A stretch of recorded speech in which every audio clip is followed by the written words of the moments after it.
तो इस वीडियो में आपके लिए सीपीज से बचने का एक इंतहाई मुफीद टिप है, जो आप अगर उस पर अमल करेंगे तो सीपीज जैसी जो बीमारी है उससे आप छुटकारा हासिल कर सकते हैं। अस्सलाम वालेकुम जी, मेरा नाम मोहम्मद असद है। आज की इस वीडियो में मेरे साथ जो है कंस्ट्रक्शन एक्सपर्ट इशफाक भाई हैं। इनसे आज आपको एक मुफ्त में और इंतहाई मुफीद मशवरा लेके देते हैं कि जहाँ पे बहरी एनक्लेव इस्लामाबाद में जो सीपीज है ये एक बड़ा मसला है। लोग जो है करोड़ों रुपए की आजकल कंस्ट्रक्शन बना के जब वहाँ पे शिफ्ट होते हैं तो कहीं ना कहीं किसी न किसी कोने से जो है सीपीज का जो इशू है ये देखने को लाजमन मिलता है।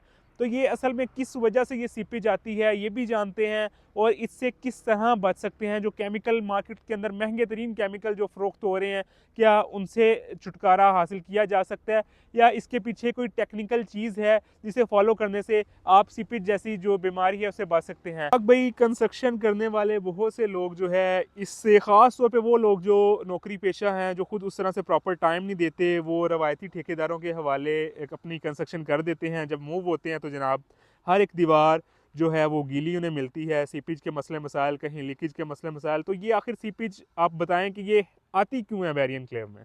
अच्छा, आप मेरे साथ आएँ। एक तो मैं आपको ना ये फिज़िकली एक दीवार दिखाता हूँ। ये ज़्यादातर होता है जो बांड होता है ना आरसीसी का, आरसीसी वाल, और उसके बाद ब्रिक्स का काम शुरू होता है।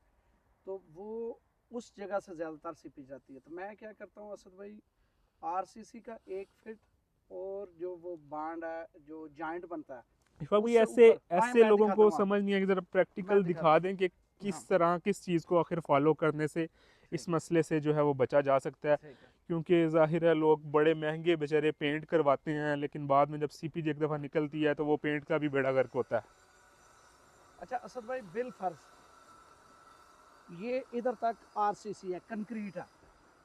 ये वैसे ही वाटरप्रूफ होती है, यानी पानी इससे आर पार नहीं जाता। इसके बाद जब ऊपर ब्रिक्स शुरू होती हैं तो इधर ना थोड़ी सी स्पेस रह जाती है। तो मैं क्या करता हूँ, प्लस्तर करवाने के बाद ऊपर और नीचे 1-1 फीट, यानी जो जॉइंट है उससे 1 फीट ऊपर, 1 फुट ऊपर और 1 फुट नीचे, ये 0 चिप्स करवा देता हूँ। तो फिर मैंने देखा कि मेरे किसी भी घर में ये इधर से सीपेज नहीं आती। इसी तरह जो शेड्स वगैरह हैं उनमें भी 0 चिप्स करवा दें। तो शेड के ऊपर 0 चिप्स करवा के फिर अगर आपने टाइल लगवानी भी है तो फिर लगवाएं। तो फिर सीपीज आपके यानी वाल से अंदर नहीं जाती। तो भाई ये तो आपने सीपी से बचने का एक तरीका बताया। अब मुझे ये बताएं कि सीपीज हर एक घर में क्या एक दफ़ा लाजमन आती है, और उसकी वजह क्या, क्यों सीपीज आती है आखिर? अच्छा, अगर आप देखें ना, ईंट अगर आपकी पक्की नहीं ना, तो गारे की जो ईंट है वो जज़ब रखती है नमी को। तो फिर क्योंकि हम बहुत ज़्यादा ट्राई करते हैं प्लस्तर के बांड के लिए ना, तो वो पहले चंद महीने उसमें रिस्क होता है। तो बेहतर है कि आप प्लस्तर करके तो 1.5-2 महीने का रेस्ट दे दें इसे। फिर सीपीज के चांसेस कम हो जाते हैं। यानी नमी जो आप कह रहे हैं ना, दीवारों की जो पेंट ख़राब होता है, उसकी मेन वजह ये होती है कि अभी ईंट में नमी होती है और हम उस पर पेंट भी करवा देते हैं।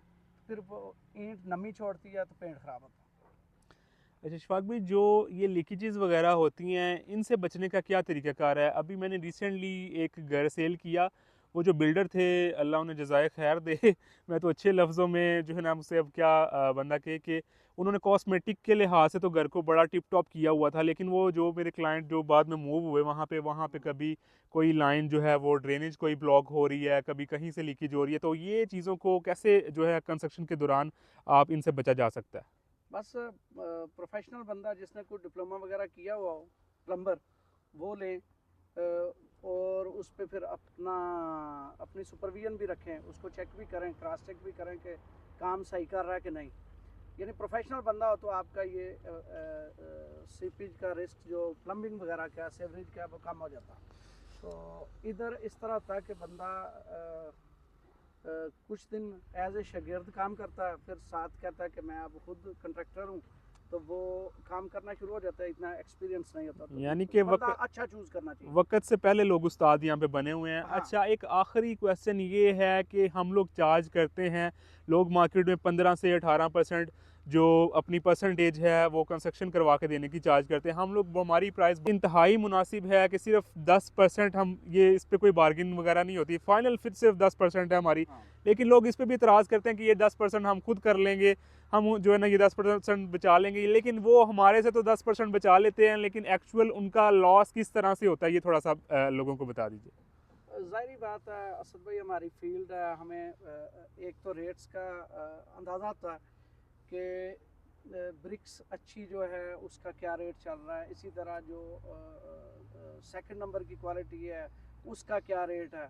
तो मार्केट में हमें इस तरह कोई बंदा चीट नहीं कर सकता ना रेट्स के हिसाब से। अब आप एक नया बंदा है, उसको आइडिया नहीं है, तो ज़ाहिरी बात है वो तो फिर हर चीज़ रूटीन से महंगी लेगा। तो इन चीज़ों से मैं तो हर अपने क्लाइंट को ये पहले यानी अपनी तरफ से आप कह लें कि ऑफ़र करता हूँ कि आप लेफ़्ट राइट जितने भी घर बनेंगे उनकी क्वालिटी भी चेक करें और उसके बाद रेट्स भी चेक करें कि वो कितने पे उनका काम फिनिश हुआ और हमारा कितने पे फिनिश हुआ। यानी ठीक है, हम परसेंटेज 10% पे काम कर रहे हैं, 10% बड़ा एक जायज़ मुआवजा है, लोग ज़्यादा भी ले रहे हैं।